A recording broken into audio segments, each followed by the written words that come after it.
Cheers, everybody, and welcome to the Late Sesh. This is Late Sesh for, December 9th, 2024. Let's see, we've got a couple people in chat already, and we've got a red setter to add. How are you all doing tonight? Cheers, guys. Cheers everyone. Hey, sorry I'm late to the show. I was trying to get a interface up and running, and it doesn't seem to want to attach to this computer. I was hoping I'd get my microphone and headphones on and have some better audio, but whole interface doesn't sound fine over here. I'm good. Cool. Cheers, guys. You're living that summer-filled outdoor life with that garden behind you. Yeah, right here. Yep. Down here in southeastern Michigan, of course. Right about here. Yeah. Heat wave. Guys. Yeah. It's in the 50s down here in Ohio. 50 degrees.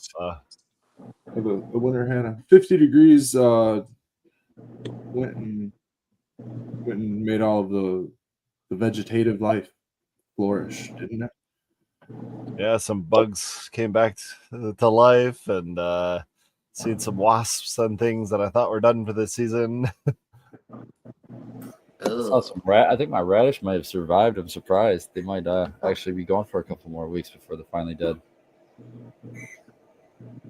Oh, dude, we have so much stuff. Like, I just seeded out like a whole bunch of like spinach and like kale and a whole bunch of stuff. It's all still sprouting. Little baby cotyledons are still going, and like the lettuce is still alive. And I mean, we had 6 inches of snow on our garden just last week, and it was like 15 degrees the other night, and like our lettuce is jamming. Like most of our garden, most of our like leafy, like there's green everywhere. It's green.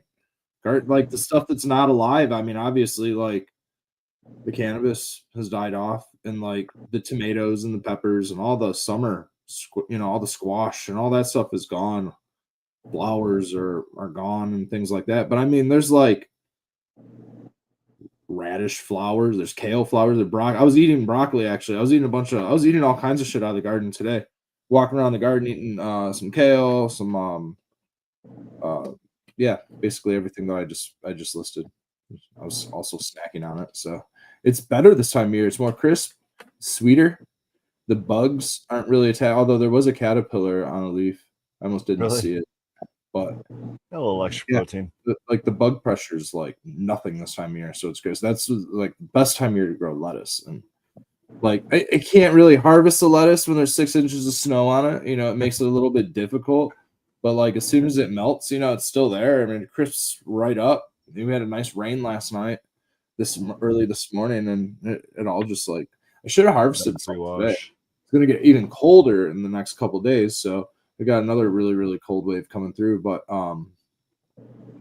it's really cool gardening this time of year because you don't really get a lot of production typically out of your garden when you think about it. But if you can handle some greens and stuff like that, you can.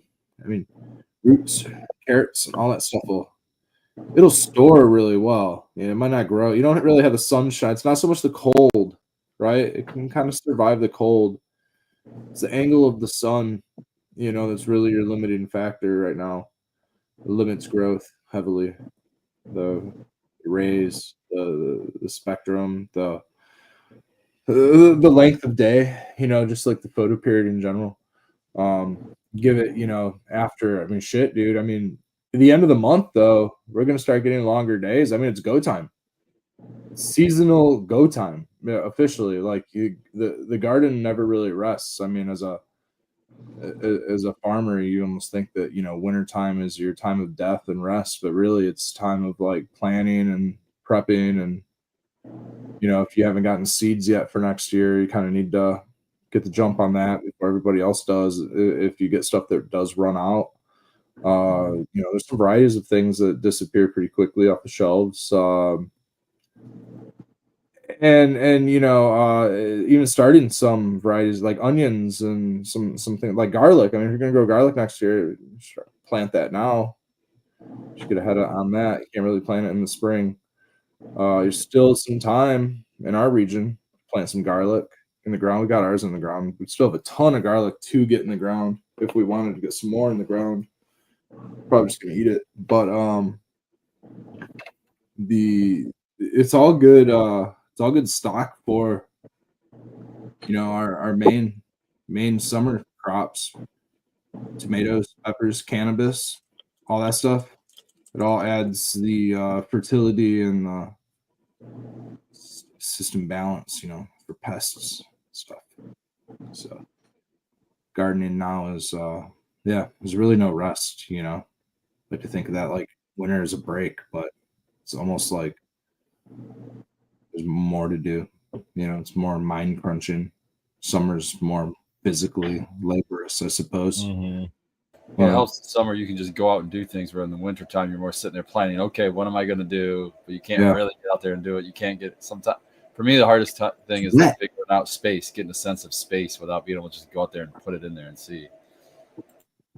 We either got 6 inches of snow on the ground or 6 inches of puddles on the ground, so it's just it's impossible to get out there and do it. It's temperatures generally not a factor for me. It's usually the conditions. I want to get a fence. We need to redo the fence between our chickens and our dog, and it's like he's destroying the yard because he's on a cable. We can't really let him off the cable because he's getting back into chicken shit all over him and stuff like that. So we need to redo the fence, and just out of nowhere we had this like Arctic blast come tumbling in where we had like a bunch of snow and for like a month. The last month has been like frozen. The ground's been frozen, so I can't really fuck with driving shit into the ground or digging or anything like that. And have you thought about putting Ruben on a cable, like a dog run, instead of like a grounded one? You know what I'm talking about? Like strung with two trees or 2 fence posts or whatever, and then there's a cable that attaches that's like his lead, and he can just sit back and forth like on a zip line. Basically like a leash on a clothesline. Yeah. He'd get too close to the chicken. He'd end up getting over the chicken. It's not that much space. I mean, I'd rather just give him a longer cable. You know what I mean? It's the cable. It's not the cable that's destroying the grass. It's his path it's the fact that he doesn't have the whole yard to his access. Okay. So yeah, he's running the same route. It wouldn't matter either way then. Yeah. So if it was on a cable, it'd be the same thing. You know what I mean? The same situation. The idea is to make him not so contained so that he's not feeling the need to just, he can actually go and I thought he was doing what my little the land would regenerate better, I suppose, if he was able to be off lead and have free range. I mean, that's kind of less compaction, right? That's the deal. If he has more space, there's just less compaction, less pathway. He's creating pathway. I thought maybe he was doing what my Yorkie Chihuahua does and just wraps himself with his lead around everything and anything possible and just like gets stuck all the time and is completely useless on his own. No, Dioji was on a leash for like 15 years. So long, many years ago, I learned to not keep things in and around the path of like giving the dog open range. And dogs learn pretty quick to back out of situations. Ruben's pretty smart. He might wrap himself around the pole, but the cable's not really long enough to get around like our deck poles or anything like that. If he gets off one side of the deck, his only option is to turn around and go the other way. Table chairs, a lot of that stuff, he keeps stuff blocked off. So he can't really wrap himself around it. Every now and then he gets underneath something. He might pull a chair out in the middle of the yard or something like that. But as far as him getting stuck, it doesn't. He doesn't really have enough access to get stuck. And he's big enough to just pull around anything, whereas my Yorkie Chihuahua just gets like down a half a step and it's just like help.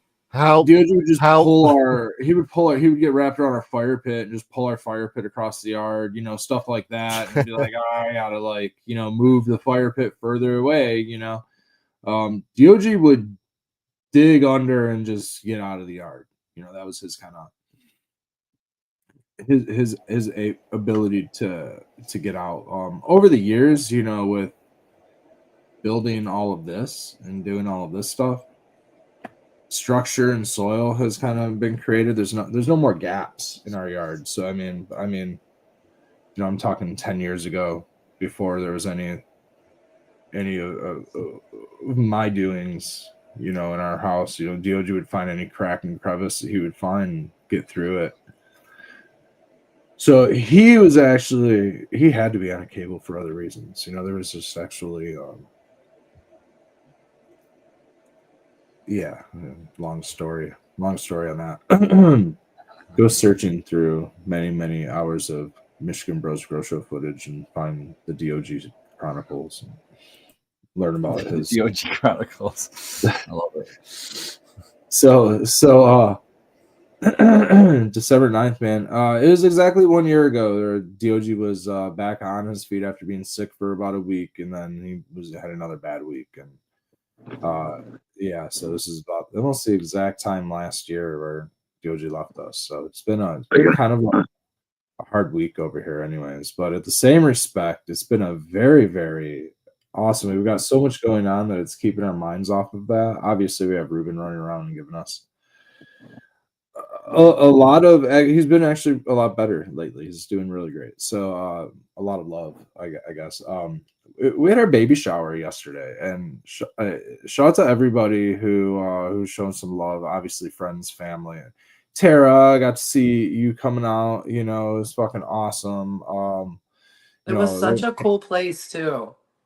It was a beautiful spot in Ann Arbor. Very modern, very nice. Yeah, it was very modern. There's people playing music. It was really cool. A little like jazz quartet going on. It wasn't really even a thing we even knew about. It kind of seemed like it was like a little impromptu thing that they might have done. It was really nice, man. I really want to get vegetables into some of those restaurants, some of those market spots. You know what I mean? There's a lot of potential in that neighborhood. There's a lot of people that eat, that like that type of organic living soil. A lot of single source productivity going on in that region, in that area. A lot of crafters, a lot of artisans. It's pretty cool. A lot of hippity dude people. It's fun. It was a nice spot, Tara. I really appreciate you coming out. I appreciate it. It was good, nice seeing everybody, friends, family, and it was super nice. I'm just like exhausted, so I'm just like I don't show the excitement in my face. You know what I mean? It's been a long. It's always a lot to have one of those. Fall, but the cannabis side of things is cranking away. We actually flipped last week a new crop and getting some stuff going. So we have a crop coming down. Thankfully, we don't have anything in and around the time where the baby can pretty much come anytime in the next month, right? Month and a half or so, based on a lot of variables. But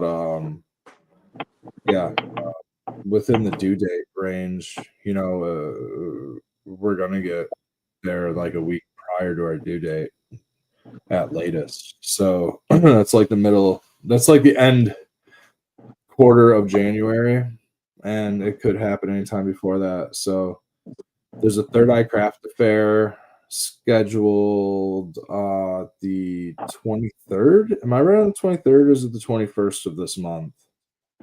21st. I want to say it's the 23rd. 21st. 21st of this month. 21st of this month. Okay, cool. So we're definitely going to be doing that Third Eye Craft Fair, and Becca's going to be lively for that one. But we might just be nesting on the next. So I'm going to try to make the January date as best as I can. There is a planetary alignment on January 25th, so that may or may not just end up being the that's the like the latest that the baby can arrive. So there's a possibility that planetary alignment just might take us out of that equation that weekend of the Third Eye Craft Fair, which is January 25th. So I just want to make sure I shouted that out because it could end up being a interstellar day all around with a craft affair and a planetary alignment and a birth and all that crazy stuff. But we'll see. Pretty damn cool. Yeah, dude. Yeah. So I believe we got to talk a little bit about the last Third Eye Crafter. We got it, guys. Apologies for missing a couple weeks worth of updates and stuff, but in the cannabis world, a lot has kind of happened. CannaCon was going on at the same time. The DEA and HHS had a pre-hearing, to a pre-hearing. It was just a bunch of like basically an attendance and get your evidence together hearing. There wasn't a whole lot going on. We can talk about that a little bit if any of you guys did or did not catch that. But I want to hear about CannaCon a little bit, Spartan. I actually have some tea brewing up, so I'm gonna go grab that really quick. So I'm gonna pass the mic real fast. MJ BizCon, right? Yeah. Is that what it was? Yeah, I'm sorry. Did I say Can? MJ BizCon. Yeah, What's MJ Vegas. It was the CannaCon's first one. Detroit. That's the Detroit one. Yeah. Okay. Yeah. Yeah, MJ CannaCon. The CannaCon is a more industry focused one, I guess. It's not as big, but it's still cool. MJ BizCon. So that was my first one doing that. That's in Las Vegas, Nevada, and so Grandmaster LEDs.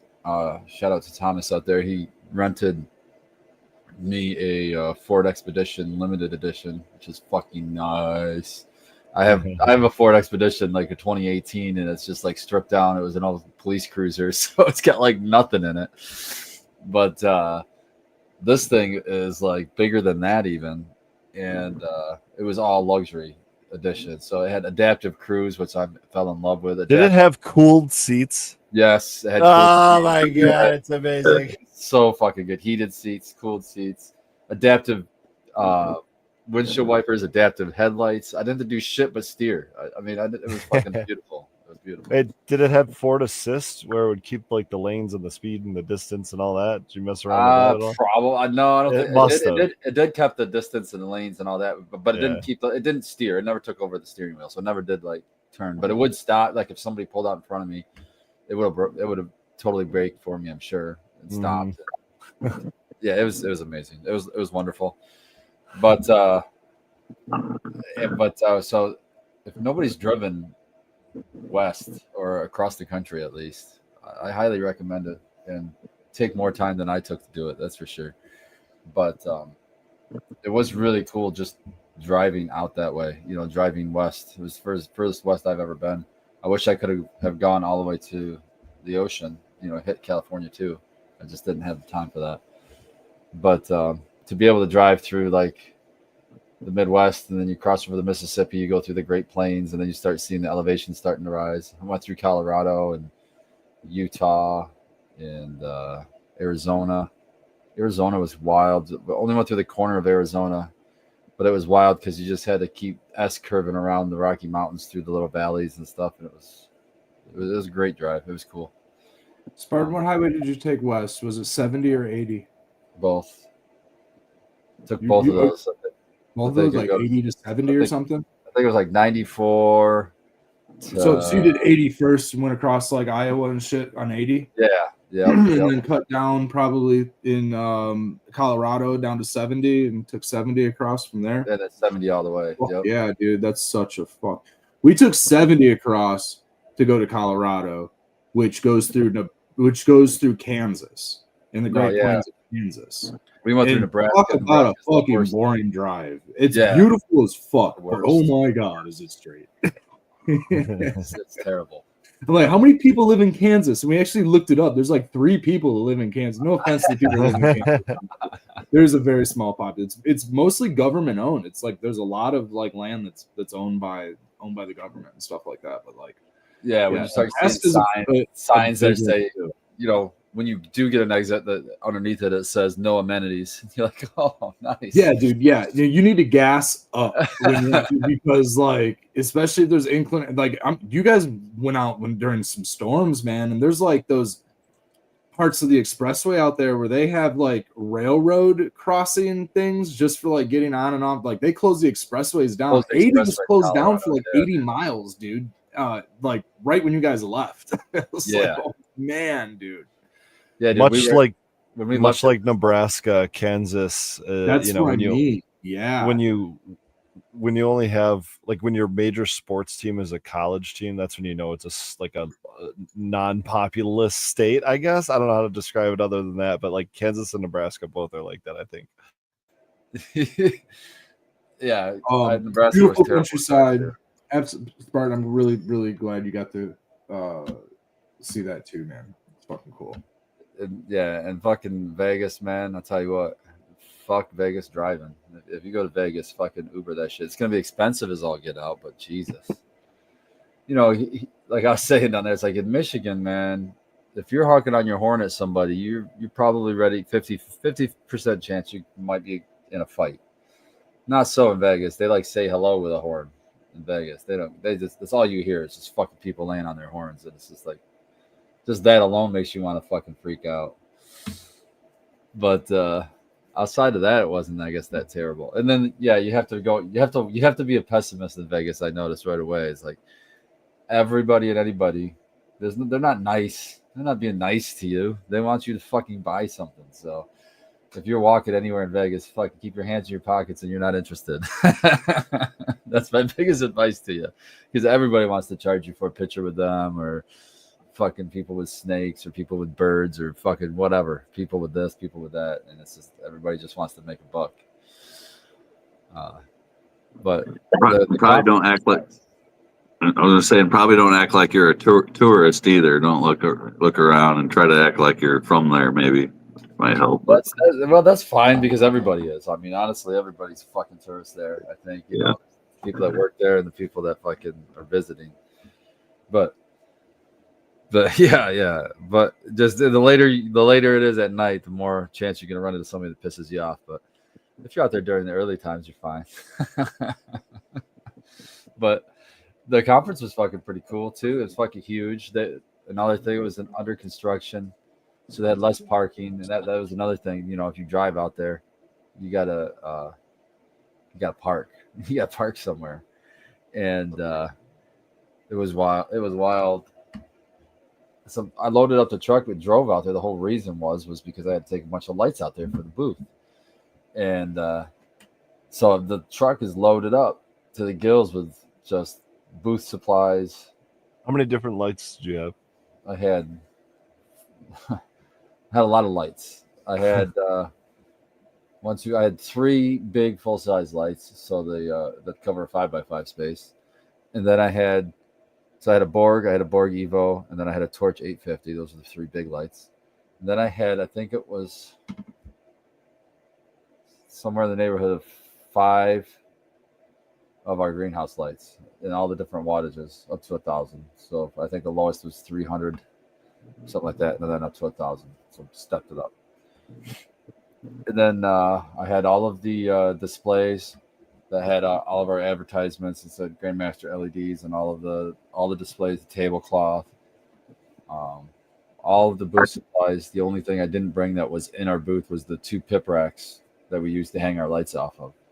Those were shipped out by Pip. Shout out to Pip Horticulture. They fucking hooked us up with some beautiful pip graphs, and even without the they supplied those too, like little metal tracking for them to run on. Mm-hmm. We didn't even use that, and we were just turning the handle and it was rolling on carpet, going on the carpet, just rolling easy as hell. I'm like, fuck. Nice. They're super nice. I really So enjoy there's no using floor those. modification. You don't need a floor modification for those things. You just bolt them down. They can just You don't even got to bolt them down. They just fucking ride on the cement, and then you can lay down track if you want them to be, you know, stuck in a track. You just wind them onto the track, and then you're done. You know. That's really cool. Terry, you have a bunch of experience with those, don't you? Mm-hmm. Yeah, they're really nice. I loved that twisty. That makes it a whole lot nicer. Yeah, so cool. Especially when they're all loaded up with plants. We walked out right out of the crate, like literally when we came to the booth. When I got to the booth, there's these 2 giant crates that were about 5 foot tall and I don't know, 5 foot wide at least, like a pallet, and then wood around it. Crate, I didn't even know what the fuck it was. I'm like, Jesus, what the fuck are those? You know. So then I took off one side with a screw gun, and it was like 2/3 of the side, and then the bottom third was stuck to the pallet. Well, when you undo those screws, it's actually hinged from the bottom, so that folds down like a ramp.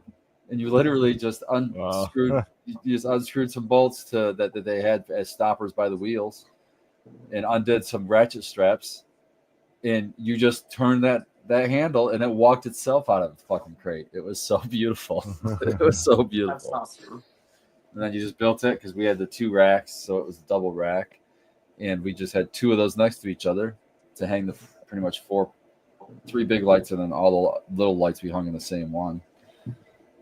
And I had 2 controllers that I hooked up to it. Yeah, and all that. But crazy thing was when I got to the convention center, I don't know what I'm doing, right? It's my first time getting there. I'm just trying to pull up to the fucking convention center and unload all these fucking lights, right? So I pull up to where I think is the right address that they sent me, and I go there, and this convention center is ridiculous big. It's not big, it's fucking ridiculous big. The Las Vegas Convention Center. I mean, I don't know how many square feet it is, but it's fucking a massive fucking building. So I pull in, and I asked the people there, there's like a guard shack, and I was like, hey, can I just pull up there? It looks like there's people, I see people unloading stuff. I'm here for the MJ BizCon. And they're like, well, you can pull up there if you're going to carry it in. We don't allow carts to be rolled through there. It's all carpeted. I was like, well, shit, I'm definitely not carrying all these in. These things are like 50 pounds at least, by themselves, each box. And I'm like, where do I go if I need it to be carted in? Because these are definitely need to be carted in. They said, oh, you just got to, he's talking like I live there or some shit. There you go. He's talking like I live there. Yeah, all those things right there. I built all those. Those came in the truck with me, and then all the lights. There's me with my hands on my hip, tired, putting them all up. That's funny. Look at that stud muffin. That looks good, man. Good looking booth. Yeah, we're happy with the way I like those backdrops. Yeah, it was a really nice looking booth. It's so smart with those racks too. Yeah, those racks made it beautiful, man. It's awesome. You didn't have to load on the Spectrum. So I go. So they tell me, the guy starts telling me, like, you basically go, you just turn on this street and the next street, then left on this street, and I'm like, what the fuck? I'm like, I'm not from here, dude. I said, I just drove 2,000 miles to get here. I don't know any of the street names. Just tell me left, right, And so he's like, all right, so you go to here, you make a right, and then you go this way. So you're basically going around the other side of this building. And I said, can you just give me an address? I can plug it in the GPS. He goes, it's all the same address, dude. And I'm like, oh, Jesus Christ. I'm like, all right. So I do what he says, and I go around, and I pull up. There's this cart. Are we fine? No. GML's with me at that time. And so I'm like, all right, we can't leave the car unattended. That's one of the things the guards told me is you can't leave your car unattended, so you can't do it by yourself either. So I had to have GML come out. He come out. So he's sitting by the car. I'm like, I want to run inside, find the booth, and try to find a cart. So 2.5 million square feet is what this thing is. Okay, 2.5 million square feet. Yeah, like I said, I got my fucking steps in on that bitch. And the thing is huge. Yeah, and that parking lot right there, that's not the right parking lot either, let me tell you. And so I go to the next spot, and I'm looking for the cart, and then GML calls me like, yo, I got a cart from somebody else that they were using it. I'm like, sweet. So I walk my ass back. We load up a cart with like 3 lights and a couple bags. We push that bitch all the way back there. We empty it off, and we're like, all right, let's go get a second load. We get back to the car, and they stop us. What are you doing? We're unloading the fucking truck, man. You can't use your carts through here. Like, we were just told to come here with the carts. And they're like, no, you got to go around this other way again. So I'm like, what the fuck ever? So we take the shit. We go to the next spot, right? And this spot, you pull in, and you wait in line. If there's people, there's 2 people ahead of us. You wait in line, and they literally come up with a fucking car, like a little car, flatbed car, and they take all your shit and they drive it to your fucking booth. Wow, that would have been nice to know from the get. Jesus. So yeah, it's really fucking slick if you know what the fuck you're doing. So, next time. First time, huh, Spartan? Yeah, dude, that was. Oh, geez. You didn't have to load all that stuff back up then, did you? Did you guys just sell it all, get rid of it all? What did you do with it? So get this. So the 2 crates that had the pip things in. We walked those back up, broke them down, walked those back up, had all kinds of room. I just stuffed them all in there. And that shit's getting sent back, fucking freight back. Nice. Okay. Cool. So I'll be unloading that here in fucking a couple days. Sweet. Good idea. Yep. So that saved a lot of gas mileage. I think we averaged 18.3 miles to the gallon for the trip down, and it was 23 on the way back. Wow. All that weight. Yep. Wow. That's a big difference. Made a huge difference. Well, especially that the backdrops, those are heavy. I mean, they don't look heavy, but they're heavy as fuck because it's all fabric. Stretched out over some poles. Yeah, and all those each light's like 50 pounds ish, 40 to 50 pounds for the driver. What was I mean, did you get any good food? Like what was the scene like there? Well, yeah, we did get good food for dinner. So basically what I usually would do is I'd get up early. Oh, he got us a pip fucking hotel room, I'll tell you that. We were at it was not down the strip, but it made up for it because I got used to driving out every night to back out of the city, which was fucking nice, right? Because it was out of the noise and bustle. And it was like a 15-minute drive, but it was probably only fucking 8 miles. But it's just traffic shit, you know. Yeah. That's city life, bro. Yeah. But once you got out to the hotel, it was a nice area. It was quiet, and so the hotel, it was like Home 2 Suites by Hilton. And yeah, I've seen those before. They have them in Ann Arbor, I think. Yeah, it was nice, dude. We had a suite, so you would walk. It was thin. It was kind of thin and long, right? But so like picture a rectangle. Oh, yeah. You open up the door. You first step in. Off to your left is the bathroom, which was nice. It just had a regular tub shower and toilet, vanity, sink. And then to your right though was a fucking little mini kitchen with a dishwasher and a microwave and fucking sink with a fucking garbage disposal. It's practically an apartment, right? Like it was like a studio apartment or something. It was like a studio apartment. It was dope. And then to the left, past that was to your right was like a little desk area with a table that rolled out, and then it had a couch and a love seat. Not that I need to be advertising for fucking Hilton, but yeah, here's your perspective. Yeah, it's pretty much that one to the right. Oh, the right. It was that one right there. It's pretty much that one right there. And then they had a pull-out curtain right there. See that green curtain that pulls out in between so it could separate the bedroom from the sitting area? It was really fucking nice. And they had a hot tub, and they had a fucking pool. The pool was heated to 80 degrees. The hot tub had to have been 100 something. It was beautiful. To get into that thing at the end of the night and just melt. After a long day of standing there, man. Hot tub's worth it. Wait for the RSO to kick in and then melt into it. Yeah, that's what's up. But going to the conference, the conference when it started up, and I just love meeting people. I seen Wes was in chat. Wes, I've just been a while since he had mentioned something in chat. But yeah, met up with so many fucking people that I hadn't seen before. But that you've either talked to online. Big shout out to NV Closet Medgrower. There's Wes. Yeah. NV Closet Medgrower, and he was sitting in the booth with us. And I mean, I'm pretty sure I made a lifelong friend. All right, just fucking with the time I spent with that dude. We just sat there shooting the shit the entire show. It was fucking awesome. And we even swapped seeds while we were there. Big shout out to fucking cool. NV. Yeah, man, there he is. NV, fucking badass. Wealth of information. I learned so much from that dude and looked up to him, watched him on the GrowTube and all the other shit that was going on back in the day, and he's still educating now. You know what I mean? So, yeah, and now he's works for a nonprofit, and he shows kids how to use hydroponics to grow vegetables and everything else. It's fucking just a cool ass fucking guy, man. Yeah, he really is, man. I miss that dude. He's a OG Michigan guy too. You know what I mean? Mm-hmm.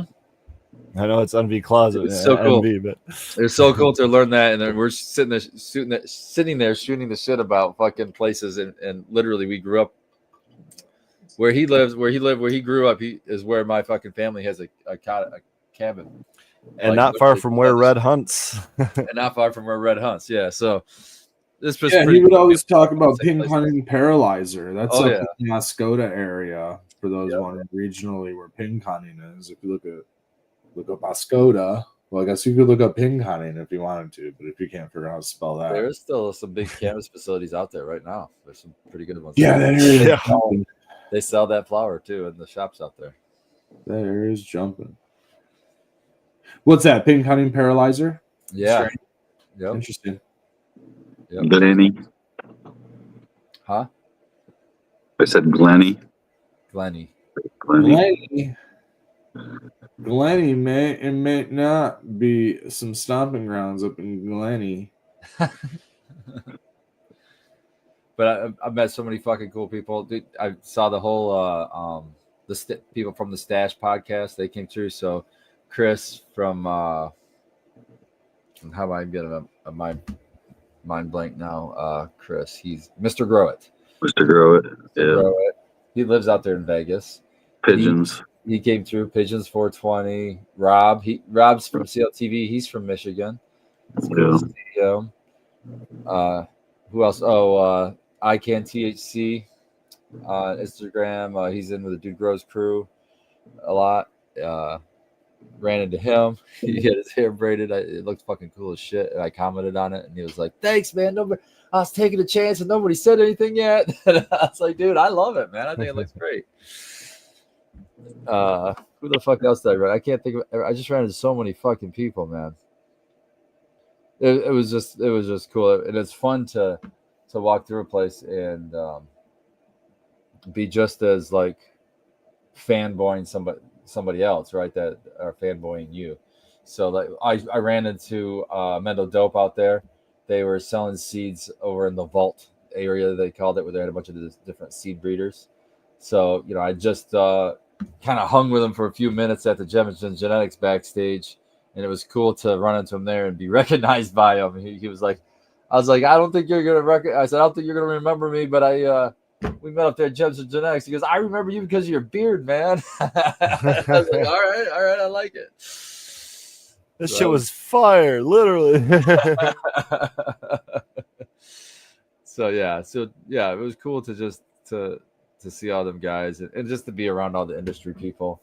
Mm-hmm. And really, for me at the booth, I was excited to have a product that I didn't think a lot of other booths had. It was truly a new thing with the Predator Light, IPM Light, and something that I'm proud to have, proud to be a part of, because it's like, this is knocking down the reason that I hated.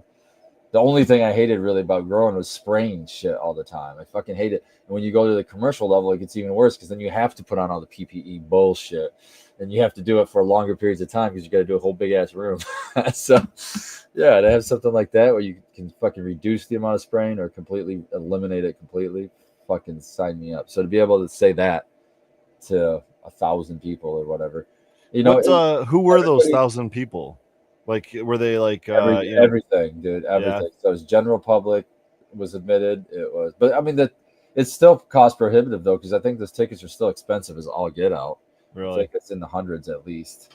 So it's not like really accessible to the general public, really, when you think about it in that way. Especially after a flight and a hotel. And, Yeah. But honestly, a lot of industry folks. So for a lighting company, we made a lot of connections, not only with facilities CEOs, big time growers, things like that, but also other companies that we looks like we might be collaborating with, which could be huge for us too. So to be able to come out of there with some business associations even is pretty big for us, because we're still small time. I mean, I know we live in this bubble and you hear the names maybe a lot, but we're really small time when it comes into the we're getting big though. There's only 3-4 companies that really we even consider competition at this point as far as the numbers, and to be able to talk with them and not be at odds with them, and to maybe even talk about collaboration was pretty sweet, I thought, to come out of that conference. Did you have the opportunity to walk around yourself, step away from the booth and check out? Not really. I did take a little bit of time. You're talking about food. I would usually, at that hotel that we were staying at, they had a complimentary breakfast, which was fire. They had a lot of good stuff down there. So I'd usually grab something like an omelet or a waffle or something, and then I'd go out to the conference, and then for lunch they had all this different kinds of choices for food. But let me tell you, that's another thing I noticed about Vegas pretty early on was that you pretty much get charged for breathing in that motherfucker, and everything's 4 times fucking more than what it should be.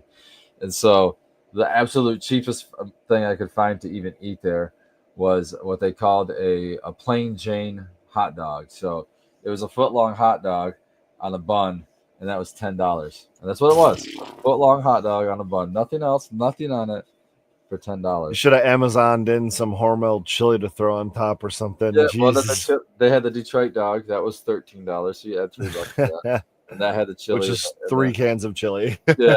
For that $3. Yeah, and then they did have what I got. The first one was called I forget what the fuck they even called it, but they put pulled pork on it, barbecued pulled pork on it, and it was good as fuck. Nothing like pork on pork. Might as well put some bacon on that bitch too. Yeah, dude. And it was still only $13, so I think that's pretty much the best value. Yeah. And then everything else was like pizzas for $20, personal pizza, and then it was like Chinese food for fucking ungodly $30 or some ridiculous amount, and fucking everything else was about $30. There was vending machines with like your pops and waters and stuff. The waters I think were like $4 or $5. Yeah. Pops were like $6.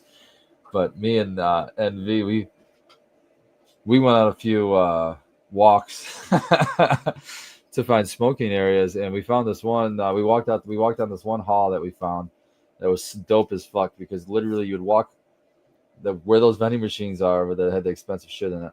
Literally, if you walked across from them down this hall, out this door that we saw the employees keep going out, it wasn't locked because they could pull it open from the outside. So you walk out there, and there was a little smoking area where we could smoke. It went to like an employee parking lot or something. But there was fucking and vending machines right there up against the wall that you couldn't see from the inside. $1.50 for everything. What's up? Cat's out of the bag now, Las Vegas Convention Center. You better go hide those in a different part of the 2.5 million square feet you got. Yeah, man. You got to realize you got smokers on there. They're going to find that stuff. That's awesome. But yeah, Westy says early bird was $250 for him. So early bird pricing, that's cheaper, than what the walk in and out the door. So $250, that's fucking crazy. That's not common person. Yeah. And everybody this is my that? That's the tickets to attend. Yeah, that's to walk around and talk to consultants and stuff. Dude, it would take 3 days to see every booth, though. 100% it would take 3 days. I mean, it's unless you didn't want to talk at every booth. But if you wanted to stop and talk at every booth and try to hear what each person had to say, it would take easy 3 days. Because and then you would ignore all the panels that are going on, all the other bullshit that's going on. They had the I forget the fucking name of it. It's not the Emmys, but it's something similar to that. They put a play on words for the weed something awards. So they had that. Last Prisoner Project won that one for their category. I was happy to see. So I can see if you're an entrepreneur in cannabis or something, it's definitely got. Or if you're a grower or something. Now, what if you're a consumer? There's a whole room called that. This was the room that we were in. It was called for cultivation. Okay. So that's where if I was a grower, I would have went there first. Now, then I would have snuck into the consumer room, all in the back, way back corner. It was called the vault, and that's where the seed vendors were. Okay, the vault. And then what if you're a consumer? Are there dispensaries? In that same section that it was called for the consumer, it had all the bullshit it had packaging, it had all the fucking basically supplies for a fucking dispo, all that shit. Yeah, there you go. So, but more business stuff. More business stuff. What about a consumer? Is anybody giving away pre-rolls? Is anybody? Yeah, that's what I'm saying. In that packaging spot, I went to this one section where they were specialized in cones that had like different tips on it. So they had wood tips, and they had fucking glass tips, and they had ceramic tips, but they were all on cones already rolled up. So they gave me like this big, maybe you can find it, this box that opens up like a really long. It still sounds like it's for the manufacturers. What about the consumer? I'm just curious if there's anybody giving anything to consumers. Well, not paraphernalia wise, like product wise. Is there a dispensary over here? Is it illegal to give them? Yeah, it's illegal. Samples? Because you can't give I mean, we were fucking eating shit and stuff, but we were. So are dispensaries giving like go No, to you're our not allowed to give dispensary, any of that here's stuff. a $10 coupon, here's a They free might do tour. that. They might do that. I didn't go to any of the dispo stuff, to be honest with you. That Okay. wasn't my my focus. Yeah, that would be day 16 of your visit. Yeah, exactly. It'd be low on my list of priorities to be looking at. I Yeah, would spend my time in cultivation. I would have spent more time if I could have. If I was there as a person walking through, but it's marijuana BizCon too. Remember, it's not marijuana consumer con, or general public con.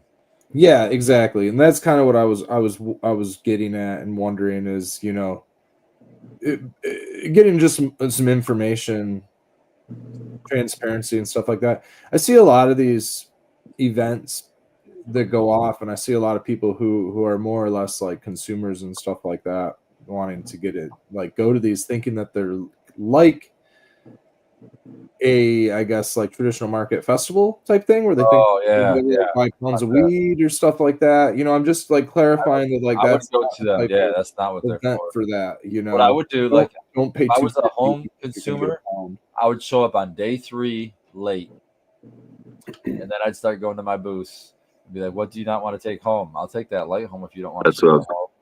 I'll take that. I'll take that." I had so much stuff offered to me. I was like, "I'm not taking that." I turned down LED lights. I turned down UV lights. I turned down hoses, and I turned down pots. There's so much stuff that people were just wanting to get rid of and not have to ship home or send home with them. I can imagine it costs money to get all that stuff home, man. Yeah, for sure, dude. Next year we're showing up with a semi truck. A fleet of vans. Got my 15 passenger van, the MBGS. Each one of us is gonna have one.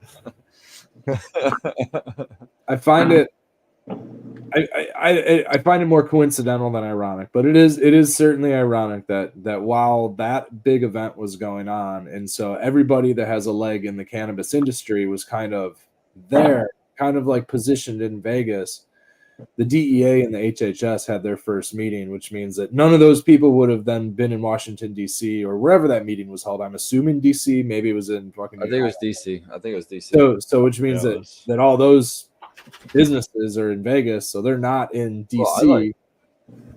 But I like the judge. I like how the judge fucking pretty much scolded the fucking DEA for not bringing all the fucking evidence that they're supposed to. Yeah, he was like, "Hey, how come you guys aren't ready?" Well, I'll give you until the 15th, but that's it. Like, that's your homework. He was literally talking to these kids like a teacher. He's like, "You have a homework date. If it's not submitted by the homework date, you're done." You know what I mean? You don't have a case. So, I love that. So I think they have the right judge. The judge was awesome, dude. Yeah. Very, very articulate judge. I really like the guy. So if you go to the DEA's YouTube channel, you can access the video from December 2nd. It was only about 2 hours long or so. It wasn't very long. They had all day for a hearing, but honestly, it wasn't an actual hearing. It was like a pre-hearing to a pre-hearing. It wasn't really. It was nothing more than like a roll call. It was an evidentiary hearing where they were supposed to at least like, okay, this evidence is entered into the court. Well, the DEA didn't even bring fucking evidence. They didn't even talk about it. They didn't. All they did was say, "Are you here? Are you going to have evidence next time? Do you have anything? Or." They would like ask them. It's like the DEA is fucking high, and they're rolling in there. They're like, "Yeah, I got all kinds of evidence, man. I got bad evidence. You won't believe the evidence." And they're like, "Okay, what evidence you got? I'll show you later." No, dude. I guess we have a concept of evidence. The other takeaway is the judge was pretty much asking every attorney if they had their witnesses accounted for and that the witnesses were going to be there and were available, because it sounds like the judge doesn't want to waste time on this. He's like, we want to make sure that we can get everybody here. We don't want no riffraff. We're getting this done. So he doesn't want this shit taken forever either, even though it's not even going to go. I think January 15th or something is like the next hearing date. So we got another month of this shit of waiting, and then it's probably not even that's the actual like evidentiary hearing. And I think the DEA's so for those that are kind unaware of all of this that's going on. It's about rescheduling cannabis from Schedule 1 to Schedule 3. And what's going on? Is the DEA the proponent on this, or is HHS the proponent on this? Who's the one that's suggesting the move, and who's the one that's denying? Is anybody even denying the move? Because it sounds like there's only the president wanted it looked at. Then the HHS looked at it and recommended a rescheduling to the DEA, and now it's sitting in DEA's court. So the DEA has evidence for what? To keep it at Schedule 1, or they have to show? Yeah, they have to show evidence to back the position. If they're, I don't know what their position is on. That's the thing. They never stated a position. Yeah, but I'm assuming. I'm so fucking confused about this. I'm assuming their position is to leave it where it's at. Actually, one of the lawyers got up there, was like, the DEA's never stated a position on this. Like, what's going on? And I'm confused as shit on this too. And I'm like, I'm actually getting hot in my seat. Like, yeah, what the fuck? What's their position, Judge? Tell us. And he's like, I don't know. They haven't given me the fucking homework or the homework tape, you know. So. They got to get their shit together. We don't even know what the fuck. I mean, maybe they just fucking roll call it in or enact it in, whatever the fuck they're going. I don't know. But anyways, moving at the pace of Congress naturally. It's just a snail pace. But it sounds like there's about, I don't know. Let's just say that there's probably like 8 to 10 proponents of the move, which is mostly, it sounds like. Well, there's those and stuff. I know. I don't know if it's part of this or not, but I know there was a suit. Somebody was suing. I don't know who they were suing, the DEA or the government in some way for the process of rescheduling too. That was trying to block it, but I don't know what happened with that. I don't know if that was slowing it down or what. Yeah, they were sued. I think because they were fucking taken or because they were trying to. There was somebody who was still trying to as a researcher or something. They were trying to withhold their evidence or some shit like that. Something. I don't know what the hell it is. Don't quote any of the words that I'm saying, but yeah, you're right.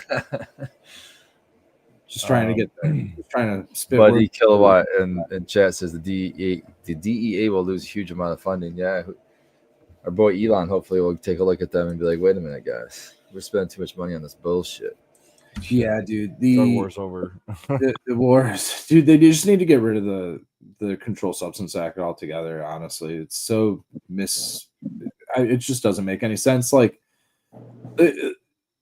cannabis should be like if you're talking about plants and alkaloids of plants and what does harm, not even harm, but what it could be questionably mind manifesting. Like when you look at like the opium poppy, right? Like that one has, you're allowed to grow it, you're allowed to cultivate it, you're allowed to even collect the seeds and do all kinds of like post processing with the poppy, as long as you don't harvest the sap specifically and create things like heroin specifically. So they give you the ability to be an adult and actually grow the plant, the poppy, as long as you're don't become a chemist and perform alchemy to it, right? But they allow you to actually grow. So why don't they just do the same thing with cannabis? It doesn't make sense. At least they would allow the botanical freedom of the plant. And then if you want to say, all right, there's regulation in isolations, there's regulation in extractions or whatever. All right, let's get into the waters there. But as far as just, having the plant on your property, let's at least treat it like the other plants that pharmaceuticals are made out of and things like that, like the opium poppy and things. That just doesn't. There's no consistency among the Controlled Substance Act. You know what I mean? Any substance that performs any sort of action on your consciousness can just be altered with the simple carbon chain movement, and you have something that's no longer regulated but performs the same action on your consciousness. LSD, for example, has hundreds of analogs that are not controlled. LSD is controlled, and you do mandatory minimums for possession of LSD. However, if you have any of the other analogs that are anything near LSD, and they could make you trip even at a microgram level, they're legal. They're sold throughout the world. You know what I mean? And you might get busted for having drugs on you, but you're not going to do time because you're not actually going to get tried for holding a controlled substance because it's not one. Chemically, right? It's only chemically a controlled substance if it fits within what has been controlled. And they'll never control everything because you can continuously alter through synthesis, you know. And so it's a crock of shit is what it is. And so they just need to revamp it, restructure it, and ultimately get rid of it.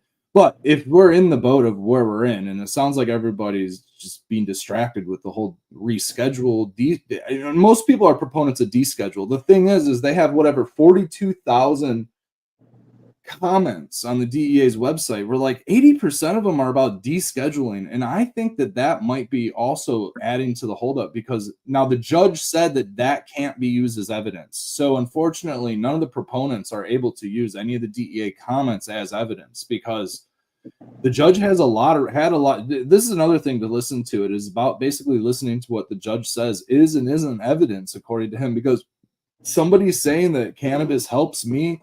Like if I go to the judge and say that cannabis helped me with this issue and, you know, blah, blah, blah, cancer and all this stuff, the judge will say that's not evidence. And so he's got reasons why it's not. To a lot of people it is, but to him it's not evidentiary. It's anecdotal. So he wants to see numbers. He wants to see statistics and evidence. He wants scientists and all this other stuff. And it sounds like a lot of the lawyers and the attorneys in the situation, a lot of the witnesses that will be coming forth aren't really evidentiary witnesses. They're anecdotal witnesses. So we're really going to see how this plays out. It's going to be an interesting play. There's only about 4 or 5 people that are actually against the move like as their lawyers are there and they're saying that like so-and-so died from a cannabis overdose or whatever it is. Like there's a handful of people that are basically on that side of the coin as well. And so the judge hears from their attorneys at the end of maybe like the last 15 minutes is from them. Obviously, there's 3 times as many proponents of the move than there are the people, I guess. I'm assuming with the DEA. Again, we don't know what the DEA's motion is on this at all. So, yeah, anyways, we'll see what ends up happening. I I have my own opinion on all of it, but yeah, I think ultimately the important thing is who and why and when and how are people going to be in prison over plants, period. Like all of them. All of them, the plants, man. I mean, you know, I mean, we can talk about cannabis a lot, but I mean, there's, yeah, a lot of people are in prison over all kinds of plants, you know. So it's crazy. The whole war on drugs is just wild. It's very wild. That's a whole fucking. Unfortunately, it's also unfortunately, it's very profitable too for governments. The war on drugs. Private prisons, their lobbies that then return the money back to the governments. It's a wild fucking thing, man. Super wild. What was I? There was a connection with war. What was I thinking? Connection with what? Nothing. I'm kind of thinking out loud on where I was. There was some dots being connected between some past events and something I was thinking about earlier. I'm trying to put it together, but I don't think it's conducive to. I thought it was conducive to the conversation, but it might not be at all.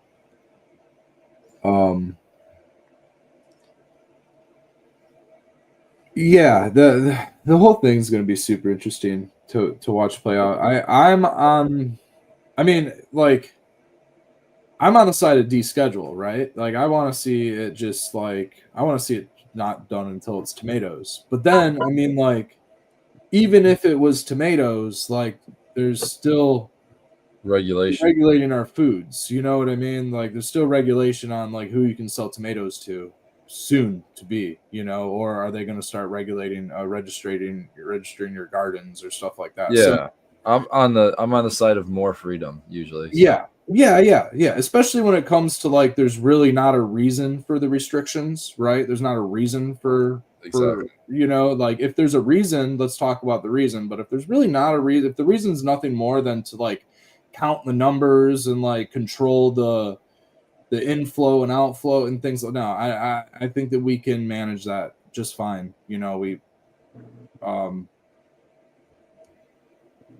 Because we're in charge of like the education in a better sense. We can get the information to the consumer way better. Skipping the middle person, when the consumer's able to like talk to at least like regulation adds one cost away from the supply chain, or the farmer, at best talk to the farmer, so much more about the food or medicine or cannabis, whatever you're consuming, than if it's 3 brokers and 4 truck drivers away. You have it's fresher too, right? It's fresher product too. Oh, dude, like we laugh because I crack nuts. You know what I mean? Like bagged nuts, it's almost cheaper to get your nuts shelled, right? But it is way more flavorful to eat a cracked, fresh shelled nut, like in the shell nut. Like it's just softer. It's a nicer nut. You know what I mean? Everything's better freshly,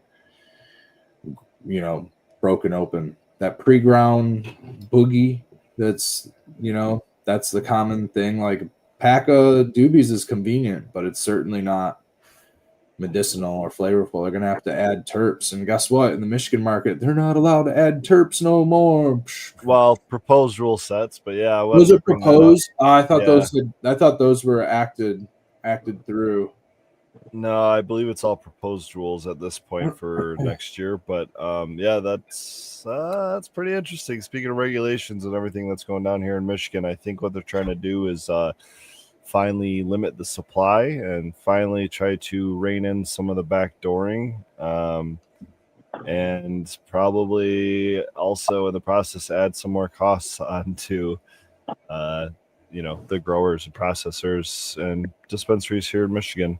If you want, I can pull them up and we can go through them. But yeah, why not? Let's talk about some of that, because I'd also like to talk about potentially who's proposing these and if or not they'll go through. CRA is the ones that are proposing it, and they're just taking public comment to see what they think about it. That's so what I'm I going to share our buddy Otherwise, Neil's go through post from Michigan. Is there Cannabis any? Lawyer. Yeah, Neil. Hell yeah. Is there any public comment available to view? They had a meeting, I think. They already. Yeah, here's the. Was it today? The 11th? I think it's on the 11th. I think it's 2 days from now. I'd love to see some public comments on that. I'd like to see what other people think, if that's a existing thing. But what we got here? Sorry, yeah, it is December 11th. Okay, so there's still a couple days. 2024. There's a virtual option, webinar links. You can go to the CRA's webpage for the proposed rules. You can download that as a PDF, I believe. So let's go back to this Instagram post. Can you guys read this? Does anybody want to read this? Red Setter? I can read it. The CRA just dropped a game-changing set of proposed rules from this is a little dramatic. From compliance overhauls to stricter tracking systems. These updates could reshape the industry. Let's dive into the highlights and what they mean for business. R420.12 AA changed definition of a temporary event so that a license is only required if the marijuana will be sold. So a license will not be required if a marijuana is only consumed. So the takeaway on that is you can host in charge for bring your own bud style cannabis event, or even share samples without a license. Let's spark up a conversation. How will this reshape Michigan cannabis culture? I think that's a good one. What do you want to just comment on these as we go? Because that one sounds like they'll be able to basically give away weed at like concerts and stuff. In any kind of event. Like you're just not going to need a license, so you can. Or temporary license is only required if you're going to sell cannabis. So you could still have a cannabis event. People could bring it. People could gift it. At places. Yeah. So that does seem kind of huge, right? Yeah. So like Hash Bash could exist. Your traditional big celebrations like that. And They'll be totally fine. And any private facility can allow smoking and have an event that is allowing smoking. Like what would stop it if the sale of it, I think, the is the sale only of thing it that would be the stop only it. thing. Like literally anywhere, as long as the owners are and people are 21. Well, again, this is only for metric businesses, right? This is the rules for them, and this is, I think, what they're trying to do is reverse But the what I'm fact that saying they've is only this- had like 2 of these licenses ever. I think. But what I'm saying is this is saying that only if you're selling marijuana, cannabis, is the license even required now. So this opens it up and says that, I mean, even before, it was really an arbitrary license anyway. Like there's really nothing stopping a private business owner from saying, hey, I own a barbershop.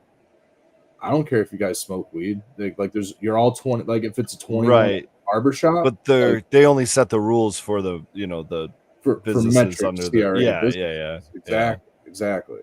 So this would allow like dispensaries and stuff to, for example, get a little bit more involved, and honestly the growers and stuff too, but get a little bit more involved in public facing opportunities, and actually maybe getting their product in front of the consumer, maybe fresh. I don't know. There's probably a lot of opportunity here. It's just, it'll be interesting to see how they utilize it, because this is for that metric party type situation.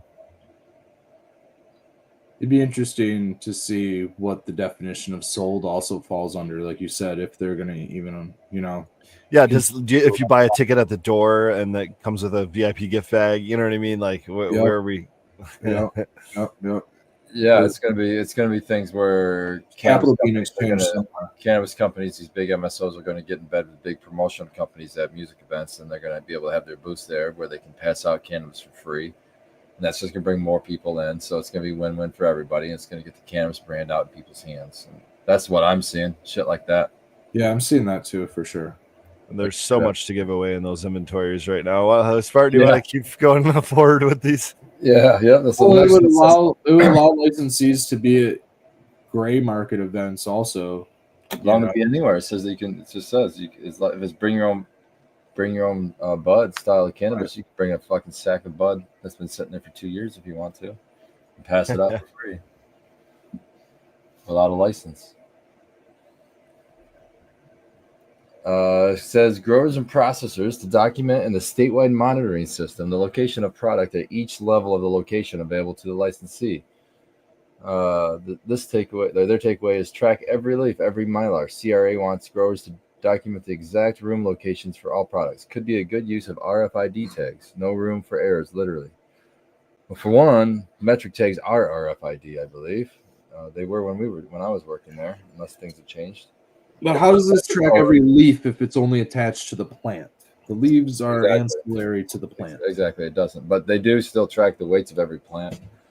So that's how everything has to be weighed and logged still. So if there's a discrepancy in the weight, you have to come up with why. That's already part of the system. So I'm not sure what would change about what that's already there. The CRA, the CRA inspector explained it to me when he went through the first time, was they can stand outside the building and with their device they can tell what that tag is in the building. Yep. Yeah, they want to make sure that where it's at is where it says that it's at in metric. Because metric's going to say plant number. Okay, so I see what you're saying, in metric. So instead of it just being open to them, it would be in metric so everybody can see it. But maybe that's the difference, but who cares? And it's probably going to remain in the data history when it goes to the consumer as well. Well, if it's something different, that's just going to add cost too. So I mean, I don't see this being great.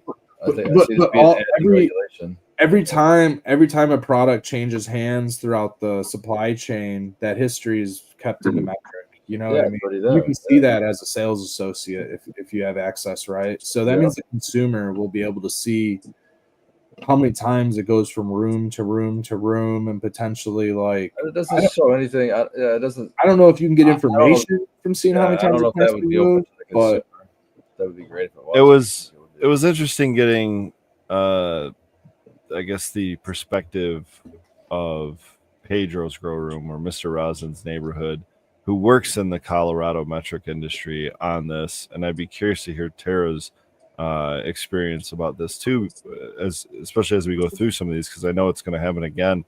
He's like, wait, Michigan's not already doing that? Wait, Michigan's doesn't do this? Like, and it seems like our metric-based kind of regulations are almost catching up to Colorado and maybe some other states.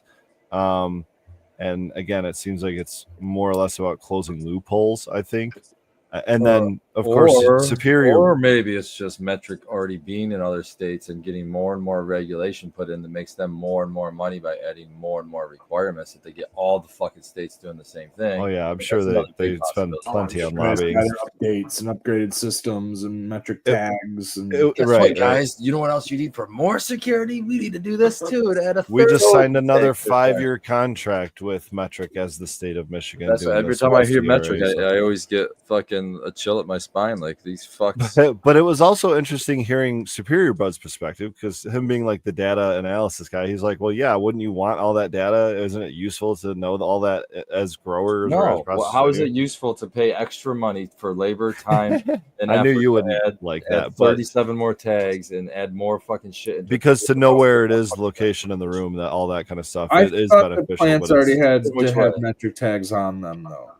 Are you telling me people don't know where their fucking weed is in their facility? Like they need to have a computer tell them where it's at? Is that what you're telling me? What is actually? I thought that was already in existence previously. What's actually changing on? Because you already have to have a metric tag on it. You already have to have in the system what room it's in, right? Well, a lot of this is like batches. So this says every leaf, every mylar. I don't know how specific they want to get, but like there's a lot of batching going on, and you can just kind of put a bunch of shit in one box, and that has one metric tag, right? And I think that's kind of what they're worrying. So you can have one metric tag for like 50 plant for like a table.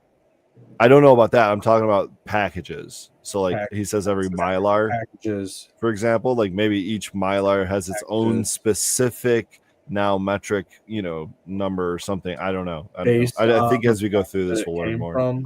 Okay. And guess who pays for each one of those labels? Ultimately, the consumer. Exactly. And guess who gets paid by that? Metric. Ultimately, metric. Yeah. Huh. Weird. It's weird how it just everyone else in the middle gets fucked, right? Must be nice how you have a monopoly in the state and you get to decide that you need to have more regulations. So in almost all of the states. Yeah. Huh. Weird. I'm sure that's just a coincidence. Tell us how you really feel. Always.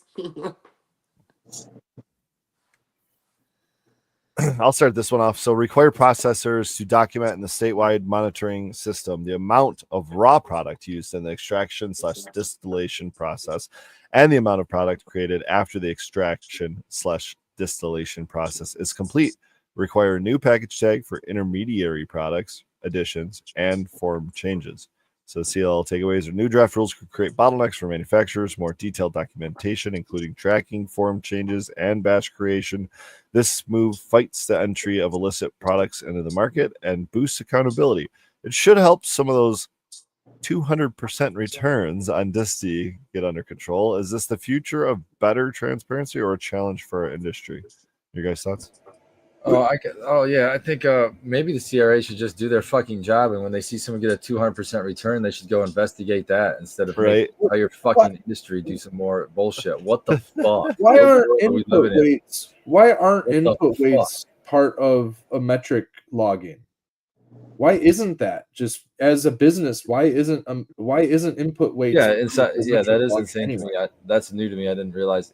As a business, I would want to know those numbers. I would want to know what the beginning weight was as opposed to the end weight. Yeah, and if you're going to have metric and be paying for the system, this should go in that system regardless, right? I mean, it's part of what it's for. It's let them do the monitoring for the business, right? That's what they're trying to do.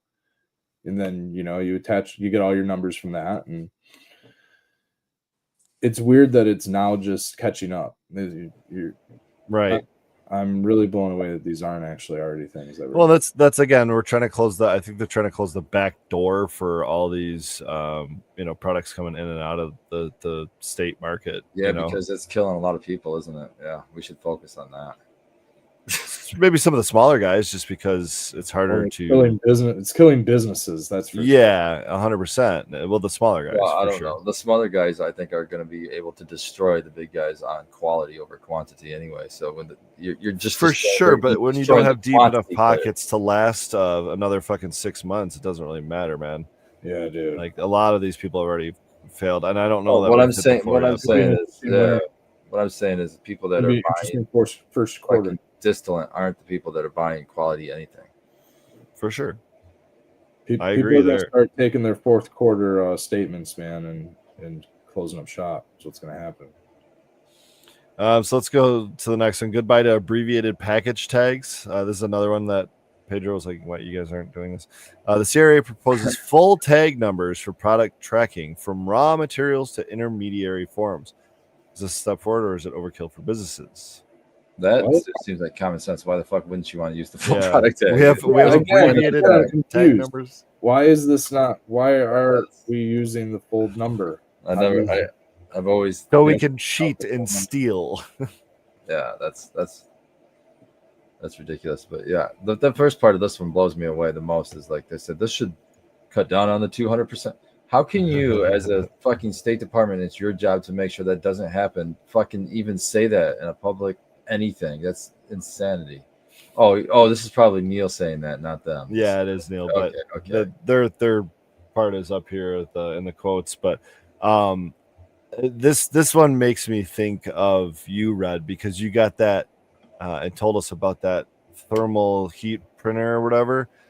You know what the cost is of printing about 6 to 12 more digits on a piece of sticker that's no bigger than your thumb. Like it's You mean absolutely the one nothing. that doesn't use ink? You mean the one that doesn't use any cost at all to print it? Yeah, that one. I can't imagine this one is more of a cost. You know what I mean? Like, all right. Who wants to read this? Red, Troy? Anybody want to jump in here? I can't see it very good. Yeah, we got double entry accounting systems right here. Is that what we're talking about? Monthly revenue reconciliation. Yeah. At the top, it just says new rules. New rules coming for cannabis business to ensure accountability. They're gonna have them double entry accounting systems. Oh, these are CLL takeaways. Double entry accounting system. Is this an overall summary? Or no? Yeah, he's summarizing R420.22, R420.2, whatever. It just goes 1, 2. The digits. Yeah. The digits. Regulation. Is gonna monthly revenue reconciliation on site or electronic record keeping. Is your business ready for the extra? You don't have to worry about that. This could be new hiring staff and reshaping process. Yeah, definitely. So, licensing rules crackdown. There's hold on. So let's jump back up there because there's those 3 takeaways that are basically his summary of what those rules are. And I know this is confusing because he didn't really explain it up top. He just made 3 bullet points. But I mean, is this adding more costs? And I bet you Spartan will let us know on this one. On-site electronic record keeping. So, I mean, that means no record keeping from third-party systems. I would assume you can't you have to actually have some sort of copy or whatever there. Well, with the dispensary, they use Dutchie, right? So I think the Dutchie ends up keeping all their records through, which is a third-party system. So now they just got to keep them on site too. They want the on site or electronic, so that basically when the CRA comes in to do an inspection, they want to see those fucking records. Yeah, if you don't have them on site and it's not electronic where they can access it. That's a problem because they want it and they want it now. They don't want you to fucking make up something and give it to them tomorrow.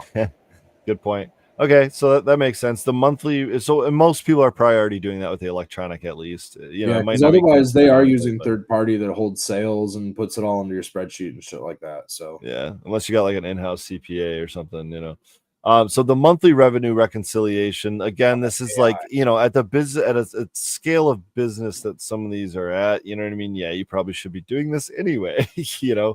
And then the double entry accounting systems. That one's interesting to me because that seems like, are we doubling our workload now? Do we have to have a second person come in and do this? Do we have to do a second time with different software? I would lean heavy on electronics here. I'm sure. I mean, I haven't looked, but I'm sure there's got to be either an AI or a fucking actual add-on to a fucking all the accounting systems that That's will like that's what I'm saying. Like Metric would probably take the information and you can just put it into your spreadsheet. You should be able to make a spreadsheet out of everything you put into Metric and vice versa. Similarly, that it does with that. And if it doesn't, well, there's some technology they could charge them, isn't there? I mean, I don't love all of these things, but I can see why they would want it. Accountability, right? Yeah. That's what it's all doing. This bottom one though, this one pisses me off. Go ahead and give it to Licensing us. rules crackdown. The CRA wants detailed records of all payments, leases, and agreements to ensure every dollar is traceable. This aims to block untraceable funds from entering the industry. No more landlord loophole. Yeah, you can say that's what it is, but that's just giving away freedoms. Is that whole fucking sentence is to me. It's like, imagine if we weren't talking about cannabis. Imagine if we were talking about a fucking anything, a business of fucking, I don't know, spaghetti sauce. I make a mama spicy meatball. Yeah, you open up a diner and they want to come in and know every fucking. Get the fuck out of here! What the fuck? You know, you can tell that this was written by some ex-cops. I'll say it. You can tell.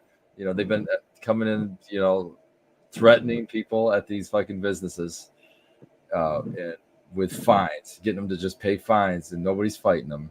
I can't wait till somebody who's got deep pockets fights these fucks. That's something that is right. I don't know. A lot of people aren't probably fighting them because they're wrong. They might be in the wrong, but some of the stories I've been hearing about the CRA and their fines that don't even, like, some person could be a small time person and they could have a fine of we found 5 pounds with an expired tag on it or something what you'd think would be kind of minor.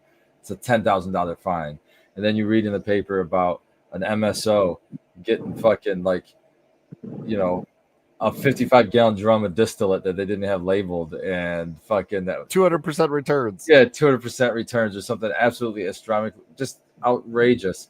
$1,000 fine or something just ridiculously small. And you're like, what the fuck? You don't even have accountability with a fee.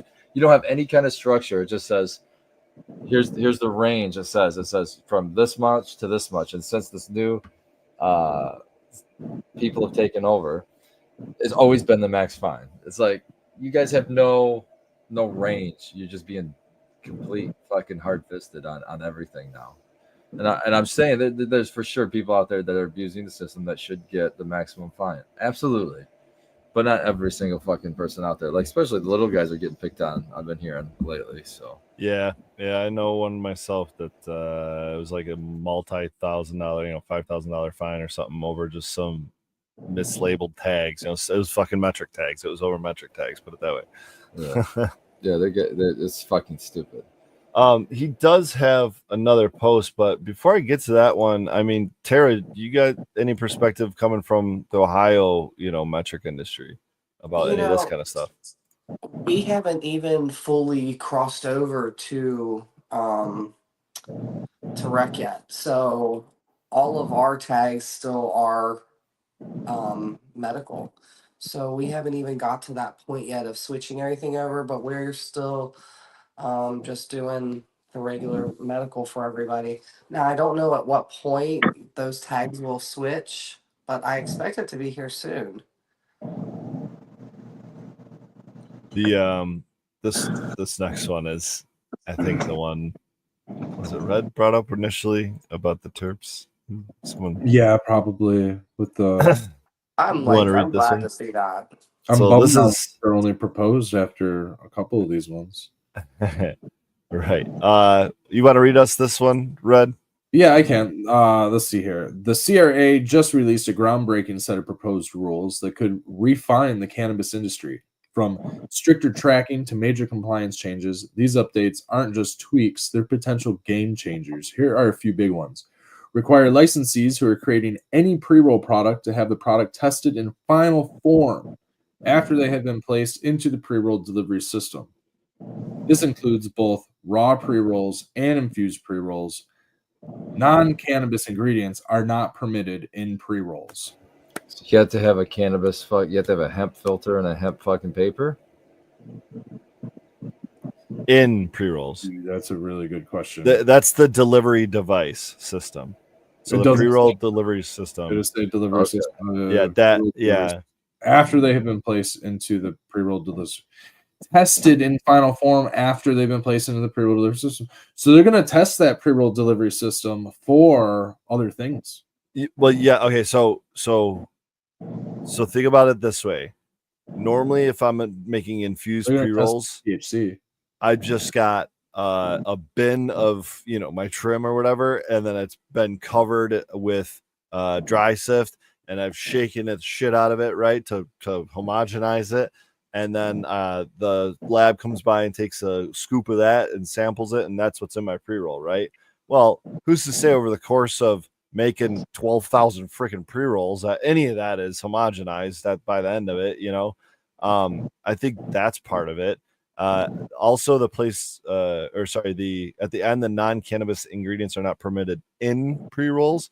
So that makes me wonder if the cannabis or if the pre-roll delivery system could maybe have like a paper with terps in it or something. That's what I'm now saying? wondering. I'm wondering. Well, I'm wondering too, what would the test be like if you get a final? Say you get a cone that what they call them caviar joint.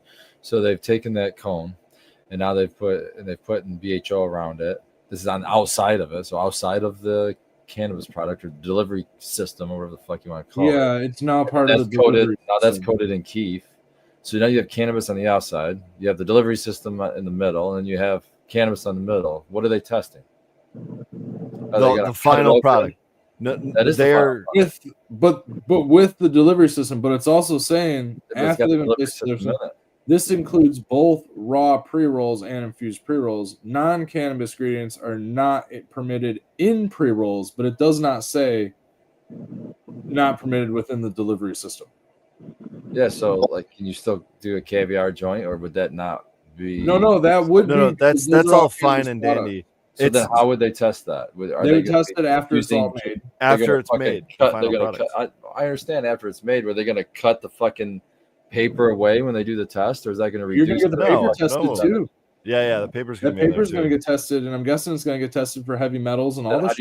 how do you get around with you can't have non-cannabis ingredients are not permitted in the Because it pre-roll? doesn't show up on the lab test as anything but a terp, right? And so if it's in the paper, that's what I'm concerned with is going to be the loophole here. That they will, it's not in the pre-roll. It's not, it's in the that's pre-roll interesting. delivery system.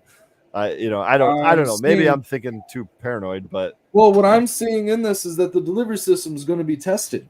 They're going to test it, and if heavy Correct. metals is one of the things that they're testing for, well, Element or Raw or whoever's, we're going to eventually find out if any of No, those it doesn't. have heavy metals in them.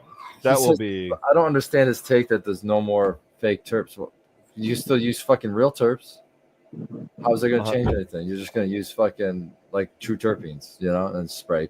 Okay, menthol, Sure. menthol, for example, How are is you an going to say it's additive. not? It's a natural cannabis. It's a terpene that exists in cannabis. How are they going to say it wasn't? They just spray it up. It's because not they're gonna have to menthol- prove is it's menthol cannabis in cannabis? derived. how. Menthol is in mint. Is How is it- menthol they're in testing, You're cannabis? not gonna source. prove- You don't have to prove that it's cannabis derived. They're going to have to prove that it's not. You can say Well- everything in there is cannabis. What do you mean? What's wrong with it? Show what's wrong with my thing. That's not cannabis. Well, that's what I'm saying. Like they can't use something like menthol. No, they wouldn't be able to use menthol, but they'd be able Right. to use all the terps that fucking cannabis that make it that minty fucking flavor. Yeah, they could use any.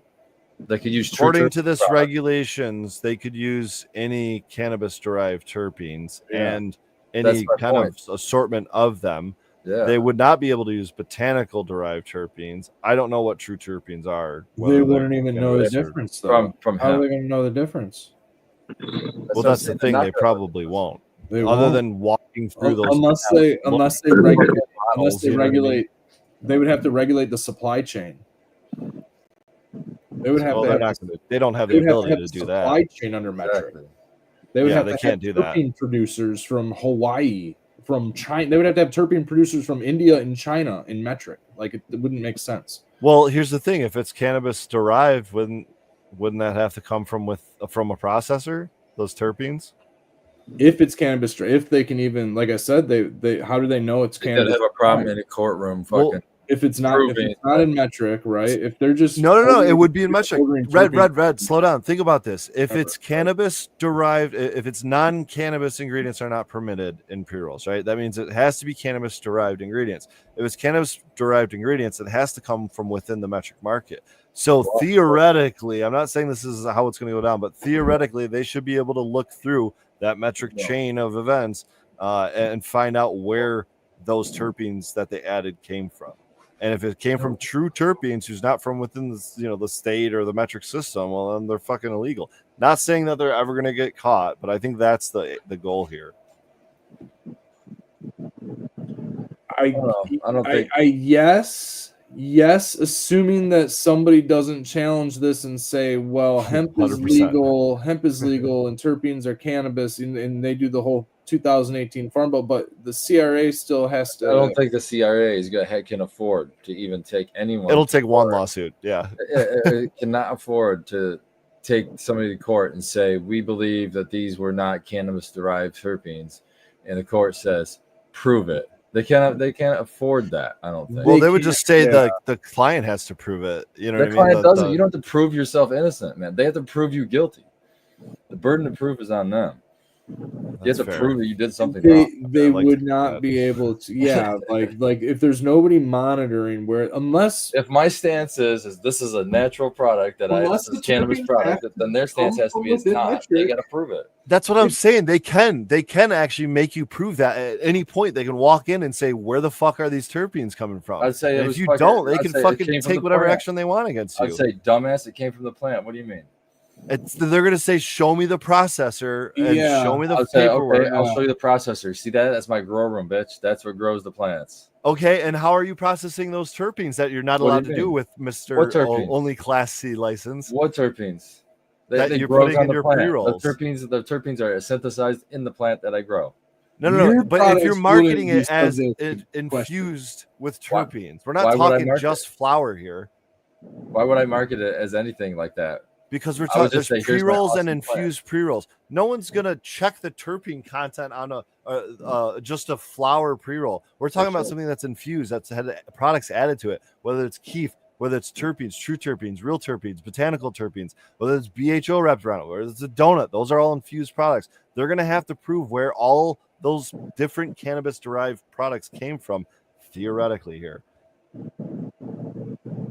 Yeah, Spartan, you're definitely not. Your grow and your products would not be subject for inspection under what our discussion is right now. You know what I mean?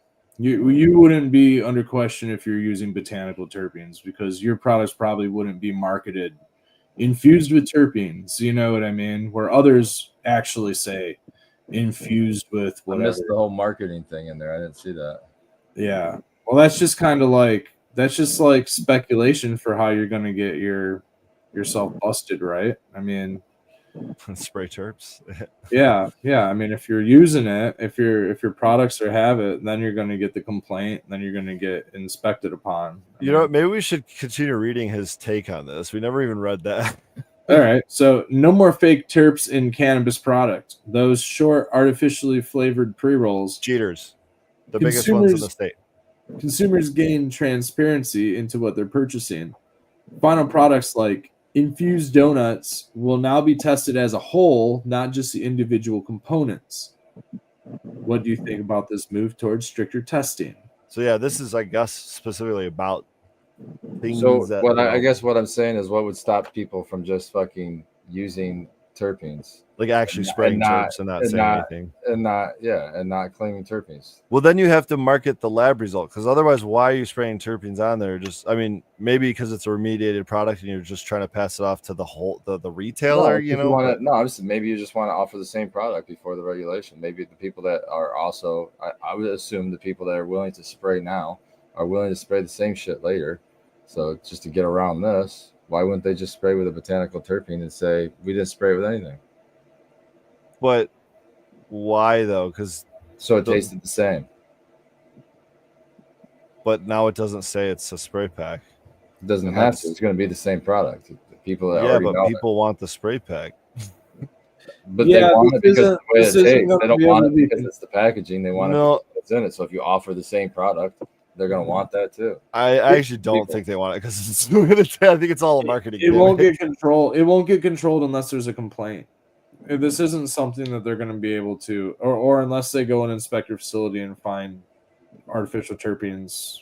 Excuse me, sir. What are those? It won't. This won't be any. Yeah, this is almost a non-starter if there's no way to actually control the supply chain of the terpenes themselves, because there's no way to actually check unless they're testing for artificial terpenes, which they can't do.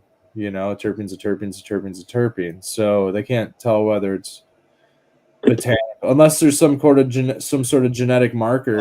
Absolutely, you could, because if we're testing this like the source material, the flower source material, we're testing the process material, and then all of a sudden we have again like a 200% return. All right, metric sucks unless they require genetic markers. I'll tell you what. My terps went from 4% as VHO to 40% as a pre-roll. Right? Doesn't make any sense, you know. It's all arbitrary, dude. There's holes in every damn thing. There's no one at Metric that works for them and things like us and would actually, be able to close these holes. I understand it's good intent.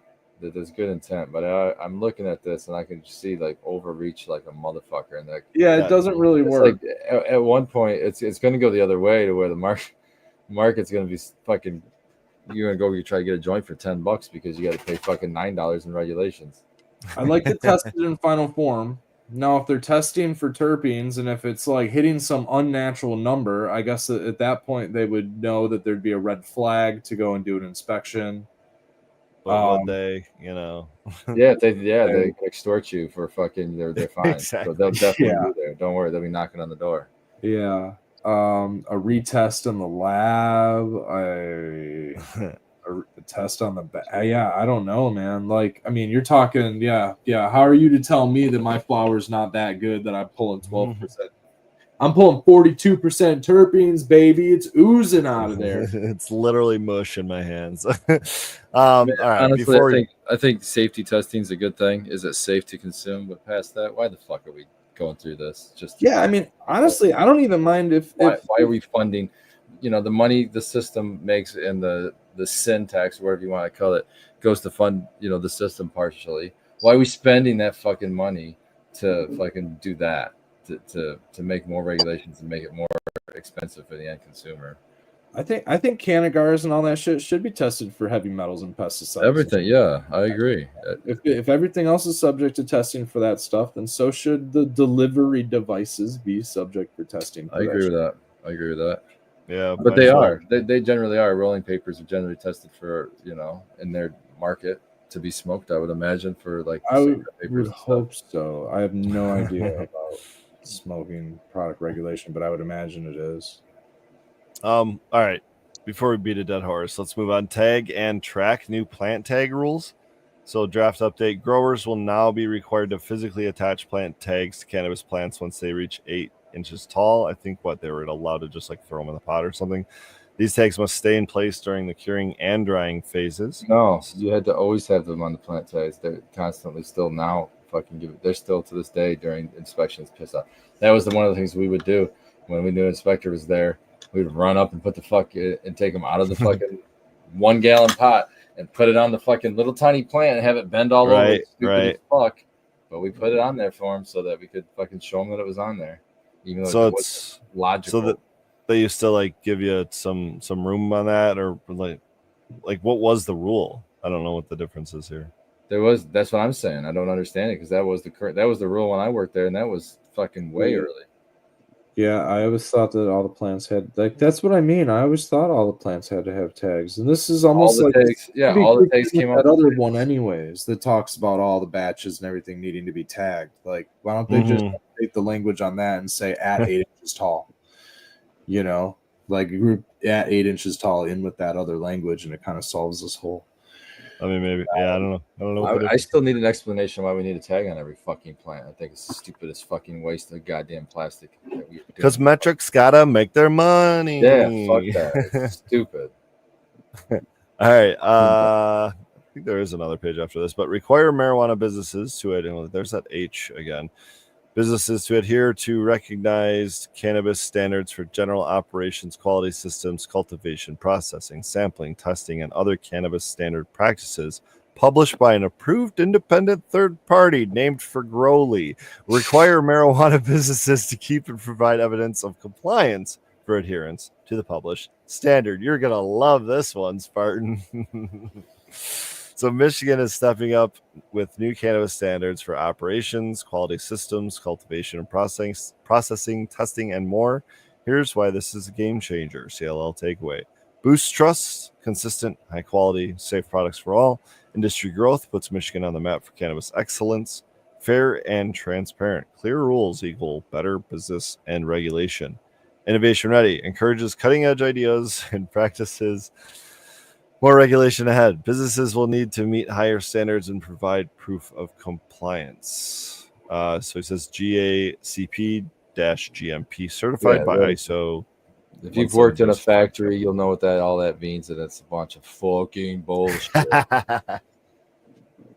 That's kind of how I feel about it too, and not everyone agrees, but it's fucking. But if you're an MSO and you want to work in the global market, you better be GACP or GMP fucking certified for sure, because that's fucking a requirement for most of the global trade.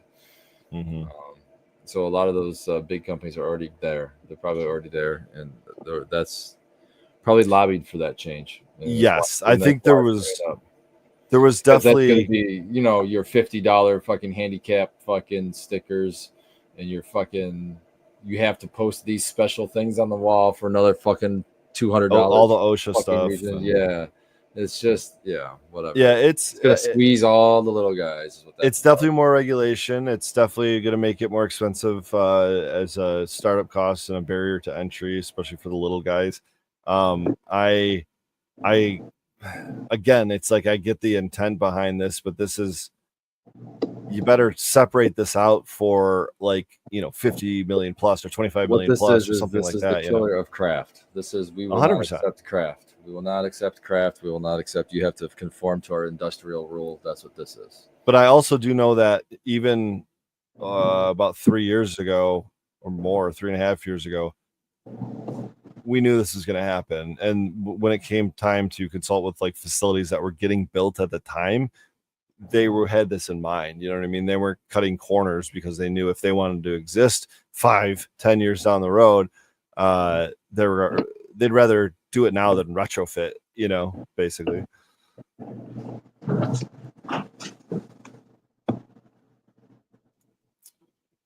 move on. Harvest where you grow. So the CRA is clarifying that all harvest batches, there's that batches again, must be dried and trimmed at the same location where they were cultivated. How does that? I don't understand this takeaway from that is that it prevents illicit products from entering the regulated market. How does that prevent illicit products from entering the regulated market? That the product doesn't. The less hands that are on it, the less times it has to move, the less chance there is of fudging the numbers, so to speak, I would assume is what he's taking away. Are there any processors that are trimmers, so to speak, or storage companies or holding company? Not holding company in the way that but storage for fresh frozen or something like that. Yeah. So is there that goes on? I don't know if there's businesses that exist solely for that at the moment. I know there are other industries. I know some Class Cs have different campuses for holding product and things like that. So I'm curious if that is something like this, a holding company, a entity has 3 or 4 properties, and one of them is their trimming location, right? And maybe they're batching stuff back and forth because their trimming location is metric licensed as one of their grows or something, who knows, right? So maybe one of their buildings is only grow, and then they transport it off to their other facility that they have their trim. It's got to be expensive, you know what I mean? Because you have to pay for transport. Would be, but I don't know if it's right across the street. Maybe it's not so expensive. Maybe you have. Well, if the property lines touch, you don't have to use transport. But even technically across the street, I think you're supposed to. That's what I mean. Well, that's what I mean. Or you got a property down the street or in the next county. I mean, it might not be, a lot of these transporters, it's not that expensive because they're working with such big deals and stuff like that. So a lot of these places can get, their numbers down quite significantly. Transport, that's stupid as fuck too. It is stupid. It's the biggest con in the industry right there too. Footprint for sure. Yeah, I wonder what politician had a brother and fucking had a fleet of vehicles. I could see excess grows shipping off their product to. Did you know they cut off excess grow licenses, Red? They're only, I believe they're only handing out like Class C's now. They're really trying to like limit the. So they're not allowing anybody else to get an excess growers, but they're going to continue to keep the excess grow. Are they just going? Are they not going to allow them to renew their excess growers license? I don't know about that. I mean, what if I spent $12 million in infrastructure building my excess growers license out? You don't think I'm going to sue the fuck out of you, Mr. CRA? For taking my license away. It's interesting, and I'll tell you what, as a business that's seen other businesses get excess growers license, well, geez, you don't think I would sue them? I sure do feel left out on that one, and I think some litigation. Dude, there's gonna be so many lawsuits over this shit. These rules suck. Through and through from day one, they all suck. Yeah, the left out. You can't feel left out, man. They don't suck too bad. They're still doing a lot of business. Shout out to all the perseverance out there right now. In my personal life, you know what I mean? I kind of am still wanting to follow the path of the snail. You know what I mean? Like I always look at every, I don't know, opportunity and things like that as like the race between the snail and the tortoise. Freaking terrapin, dude. The tortoise and the hare. I usually say in not every instance or opportunity do I side with the tortoise. You know what I mean? Sometimes I'm the hare, Sometimes you got to be the hare in situations. And I don't know, man. I took the tortoise route on this one many years ago. We did buy our property and I really wanted to get licensed, but I started watching other states do the thing. And at that time, I think Oregon had their £1 million surplus or something like that. And I kind of started to tap brakes a little bit, and I wanted to watch this play out because I was watching a tidal wave of catastrophe kind of foreshadowing us. Not really seeing anything from other states, but just kind of seeing like the way that the regulators were throwing arbitrary fucking rules in the mix and stuff like that. I was like, I don't know if I want to spend money on this just yet.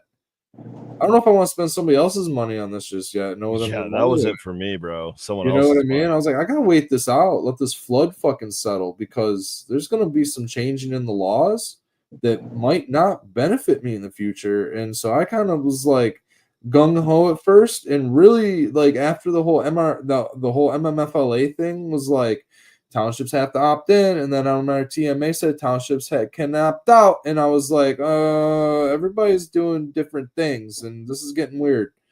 And then I started to kind of open up to the idea of consultations and free market, crop shares and community supported agriculture and things like that, and learning the trade of farmers and how do farmers that aren't regulated by the FDA sell their products to the general public through legal systems where they're allowed to grow their crops, which in Michigan, we're allowed to grow our crops. We're also allowed to gift to people. So, licensing just stopped seeming like the way unless I was really trying to like boss up. You know what I mean? And no offense to any of my friends that are licensed right now because they're crushing it. And like I said, perseverance. And I give everybody credit because, there's a lot of my friends that are licensed and doing great. A lot of hash makers and a lot of dispensary owners and things like that. But for me personally, I couldn't. And I just couldn't make this jump because it just wasn't in my ethos to have to like sell out my integrity to be able to function. A lot of them are not selling out their integrity, which is nice to see. I hope to still see them alive and hopefully that their business plans will continue to work out. So So far, so good with many of them, but it's about sustaining, and it's not really about bossing up. They're not trying to boss up. You know what I mean? Bossing up for me right now is like holding down a fucking food function, like selling food and fucking farm markets and stuff like that. Like I'm totally diversifying in the sense that like cannabis is part of the ecosystem. It's not just a monocrop, and I'm really diving deep into permaculture, and they don't allow permaculture in licensed cannabis entities yet. And that was another thing where I was like, it's a mono world. We're living in a monoculture world, and I am just a permaculture boy, girl. Well, I want to share one more. I know we're getting close on time. There are a couple more points he made here, but I'm going to share this last one, and I want one of you two guys down there to read it because I think everyone's going to be excited about this one. The CRA is evolving. Get ready. The CRA now requires a new package tag for intermediary products, including remediated products. What's remediation? It's like giving products a deep clean. Products are treated to remove contaminants, meet strict safety standards. Why this matters? No nasty stuff on the shelf. Just because it's been zapped clean doesn't mean quality should be hidden. Ensures products are clean and safe. Builds transparency and trust between businesses and customers. Takeaway. With new tags, you'll know the journey your product has been through. Transparency for the win. The future is now. Stay ahead of the game. Yeah. Blah, blah, blah. So, they're requiring. Are they saying that they're requiring remediated products to be labeled? So, yeah. So they'll just remediate it and not say that it's remediated. Okay, big deal. Next. Wait. So you're saying say that again? If it's they're going to keep doing what they're doing. They're just going to continue to do what they're doing right now and change nothing. Why would they fucking label it remediated? This is, I don't know. Maybe I'm a pessimist, but I don't see how you're enforcing this either. What? Pessimist? What's going to stop them from remediating it anyway? Nothing, but now they have to label it. Or what? Or you can pay a fine. Ooh. How much is that fine compared to how much business you lose if you tell everybody you're remediating your shit? Yeah. And now you're talking like the stock market, so now or the pharmaceutical industry. The cops at the CRA get rich, and the fucking MSOs are still getting rich, and then the consumer still gets fucked. Wonderful. Buddy in chat saying something about California extending expiration to 2 years. Is that on flour? We don't even have expiration. We do not have expiration dates on our flour, which is why I say. But it's dated at least, so you can see when it was. They're dated. It's dated. Yeah. It is in California. Edibles have like a 1 year shelf life. Some other stuff has a 1 year shelf life, but our flour has no shelf life, which is why I say that some of these regulations are arbitrary. Because what's the point of testing THC if you're not required to retest after a certain amount of time if there's no expiration? If THC is going to convert to CBN after not very long, if the consumer should know and be able to make that decision on their own, Red. Why aren't you educated enough to know that? Regulators who are creating these laws should be the experts because they're creating laws on a topic that is supposedly taboo and ultra controversial. And so I too dream of a utopia. Should actually be telling us what is and what isn't. And apparently not a single expert told anybody that THC fluctuates between CBN and oxidization. Or different parts of the plant, or maturity. Has anybody ever looked at a tomato plant and seen one red tomato and 15 green tomatoes? Like that is every single plant that flowers in nature. If you watch plants flower in nature, they bloom throughout a season, and cannabis does the exact same thing. The pistils at the top start to flower first, and the pistils at the bottom start to flower sometimes weeks later. We're not even dealing with farmers at the fucking regulatory bodies. They have the USDA that they could even fucking go and consult with, and they don't even fucking bother with that shit, dude. Like the amount of like regulations that conflict like other plants is phenomenal. How about the hemp program here in Michigan being scrapped completely, and they're just turning it over to the feds?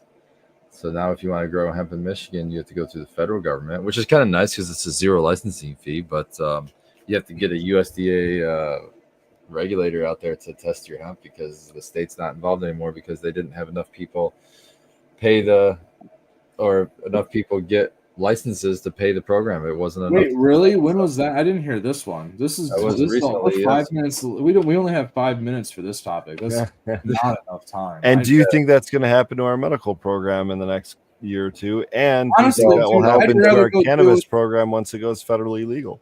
I would I'd say rather no go on the do medical program because Department the of rec Rural side's going to Development. fund it for a long time. When we're doing billions of dollars, I think we're okay. But your local Department of your county Department of Agriculture should be able to get you in touch with your federal Department of Agriculture. Yeah. They gave notices out to the current license holders that said that their licenses will have to go to the federal government. So what is the fee or charge for? There's a $0. Well, yeah, why get a state hemp license when the federal There you go, government? right there. The state hemp license was $13.50. The federal license is $0. Yeah, that's what I mean. Like, what's the point? Like, if nobody's going to tell you can't grow hemp from the federal government, right? Like, just gotta get a why license. get a state hemp license? It doesn't You make sense. can't. You can't anymore. So you can Yeah, only there's a way. Sweet. You get another You have to register your property with the fucking feds and bada boom, bada bing. Yeah, let the feds know where you're growing your hemp. Sounds like That's a great plan. cool. Now we're talking.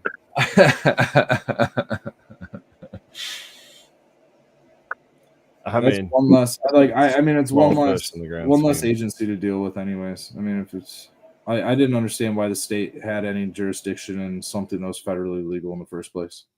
Didn't make sense. I could see an ordinance, or I mean, you know, You didn't see how much the state was making? They were making $13.50 per license. That's why. I know, it's They crazy. let the handout. I thought it was only $100 for the cultivator. Is that a handler processor license that was $13.50? That's like a transporter's license. I think is $13.50. I think the grower's license was only like $100. It wasn't an expensive license for growing, but in order to sell it, you needed the processor transporter's license. So, in order to like get it to a processing facility or anything like that, you'd also have to get those licenses. But if it's all just a bunch of THCA flower anyway, in this case just a high CBD flower, who's actually going to bust you? Unless the CRA is going to pull you over on the side of the road, which the CRA doesn't have jurisdiction to pull you over, do they? So it's all so what They work with the state police on that stuff. They'll get the state boys to pull you over, and then they'll fuck with you. Yeah, but you're not a licensed entity by the CRA, so they have no jurisdiction. You know what I mean?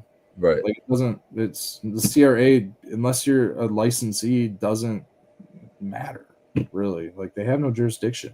They're mostly just police of the commercial. like maybe they could put a subpoena on you.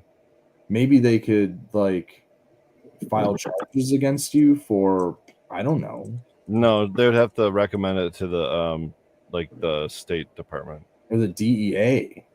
Well, I guess they could go that far too. Yeah, but, like I don't even think that they have funding for in-state. They work with the state police. Right. They They have definitely funding. If you work break with the state the police. in-state laws, then they have funding.